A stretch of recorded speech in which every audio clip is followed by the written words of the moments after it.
This past week, I was invited to confer with 109 other rabbis across denominations to discuss the future of Zionism and examining Jewish hatred in America.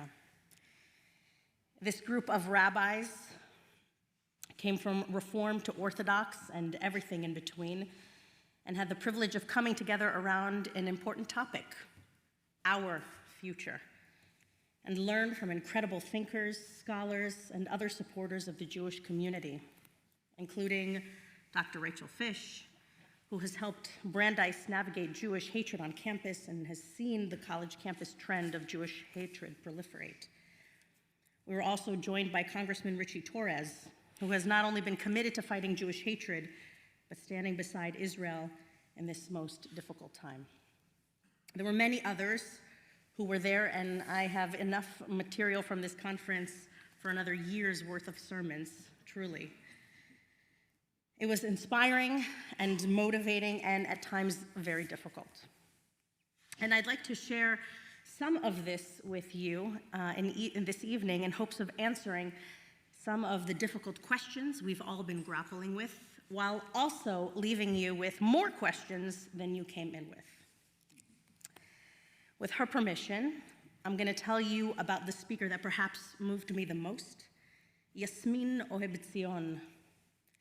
Yasmin's poise and strength have served her well, as she is only in her early 20s, attending Tulane University, where she, just last week, had to testify in front of Congress regarding the turbulent nature of Jewish hatred on her campus.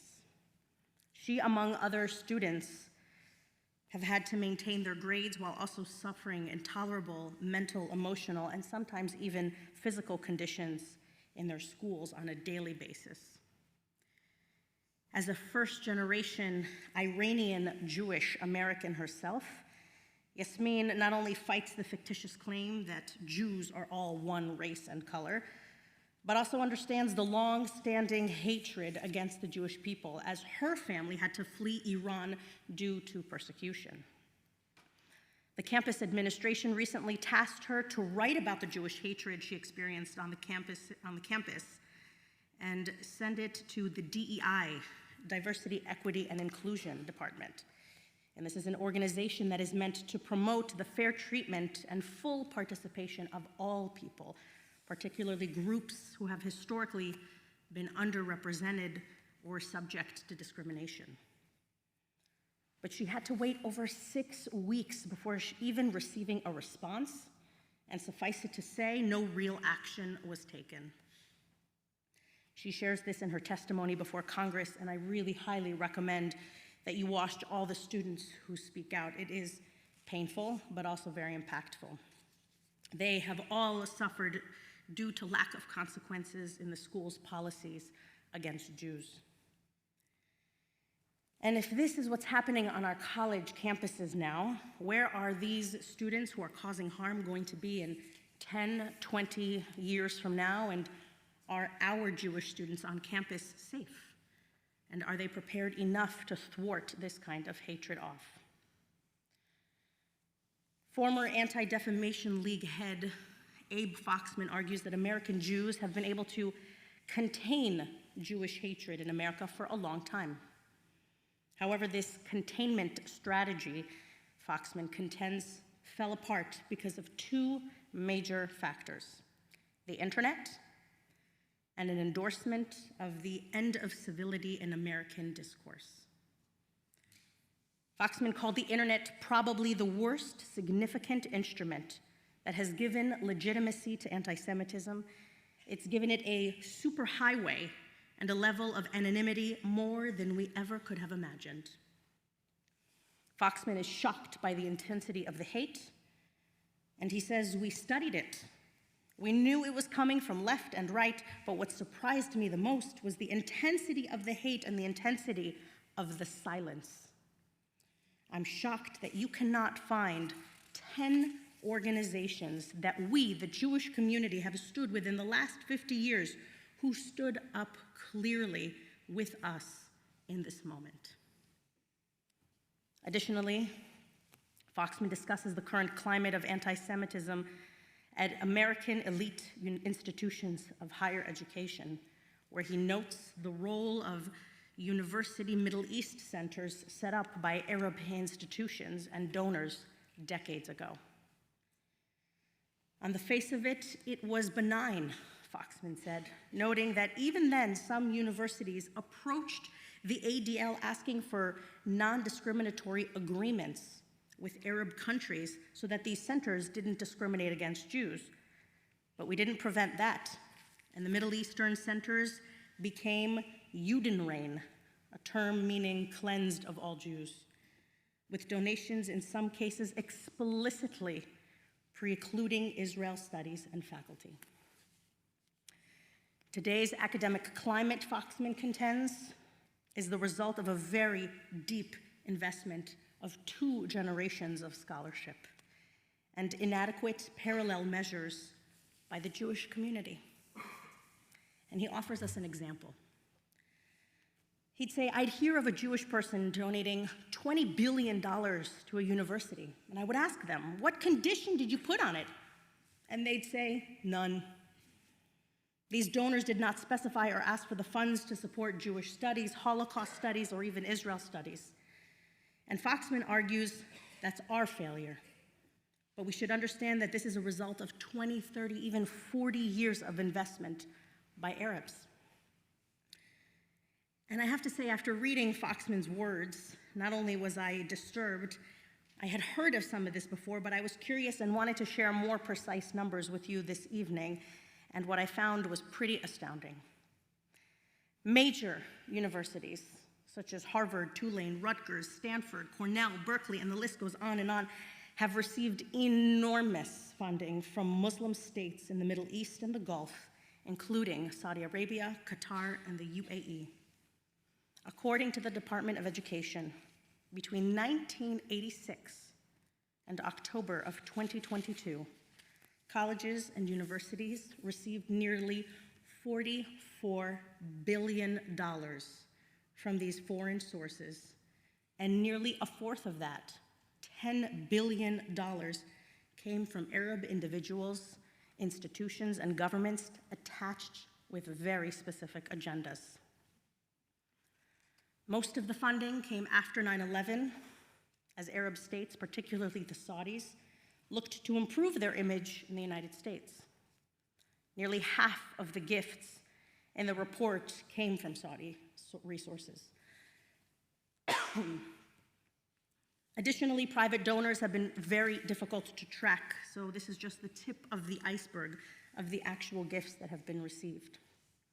These gifts have helped fund and develop departments of Islamic law and establish a professorship in contemporary Arab studies, which on the face of it is a wonderful contribution to diversity in our schools and in our country, but in application, it means that many of the professors and students come with a bias towards Jewish students and professors on campus, often removing or creating a climate of hate towards Jews and Israelis on campus, as Foxman has seen in his tenure at the ADL.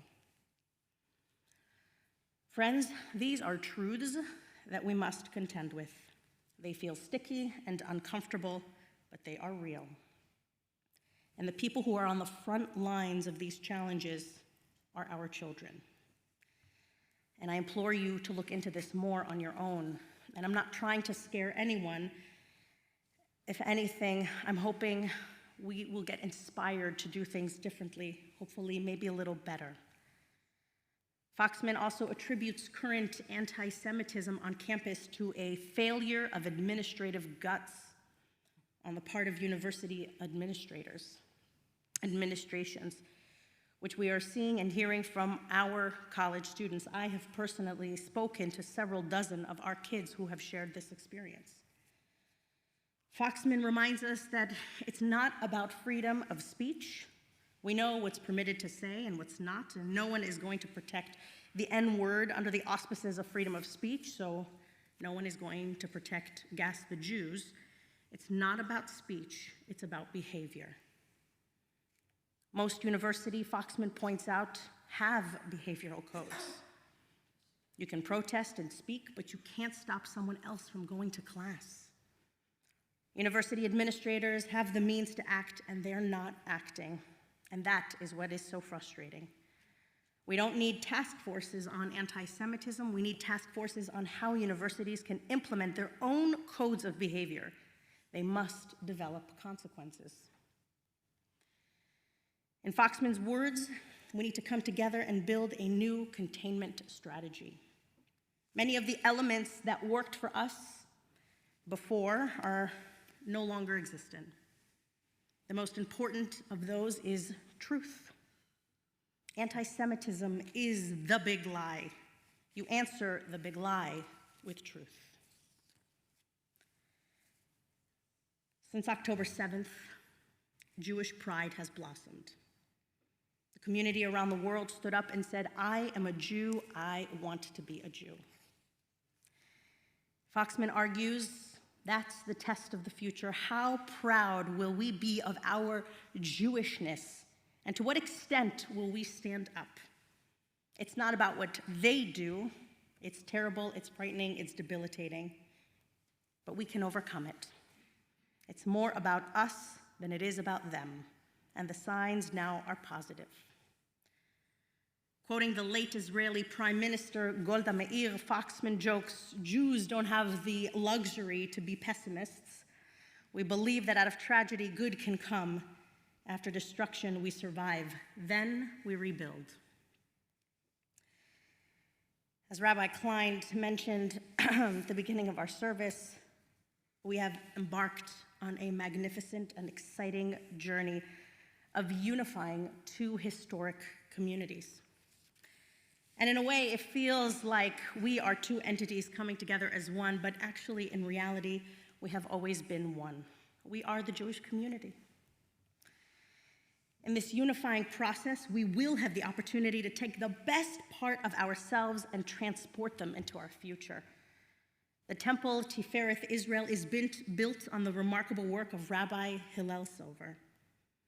If he were standing beside me this evening, which I believe in some ways he is, I am certain he would want us to continue the work of fighting Jewish hatred and having a complex relationship with Israel. Not an easy or seamless relationship, but a deepened one that is multifaceted. Abba Hillel Silver was not only a forceful and commanding presence in the American rabbinate, but also a persuasive voice for Zionism, not only in Jewish forums, but in Washington, D.C. and the United Nations, at a time where Reform Judaism was primarily opposed to the aspirations and principles of Zionism. For him, there was no incompatibility between a Reformed Jew and an ardent supporter of Zionism. And this sentiment still holds true today. Jews have the right and should be in their indigenous homeland. Silver is quoted saying that Zionism is the national effort to restore the lost harmony of Jewish life. As we journey to build a future that is more embracing, we are mindful of the words that come from this week's Torah portion, Vayachel. Vaya'asu kol chacham lev be'osei hamalacha et hamishkan. Sound familiar? The chachamei lev, oh, I love this word. The chachamei lev, those who are smart of heart, those who are invested mentally and emotionally to work on the mishkan, their communal dwelling. ויאמרו אל משה לאמור, מרבים העם להביא מדי העבודה למלאכה אשר ציווה אדוני לעשות אותה. And the Israelites said to Moses, the people are bringing more than is needed for the tasks entailed to create the Mishkan. So Moses says to them, let no man or woman or person make further effort toward creating their offerings for the Mishkan, for their dwelling. Each person contributed so much to the Mishkan, their dwelling, that they had an abundance of everything they needed. Let us all be chachamei lev, those who are mentally and emotionally invested in Mishkan Or, our future dwelling of light, not just in Cleveland, but for our entire Jewish community in such abundance, that hatred will dwell nowhere else in the world, and only peace will prevail in the future. Being in community is an essential part of pushing hatred out. And it is our job, every single one of us, to invest in a strong Jewish future for this generation and the ones to follow. May we continue to have the strength and the courage necessary to thwart hatred with love and hold our Jewishness at the forefront of everything that we do, taking it wherever we are so truth will prevail and lead to shalom.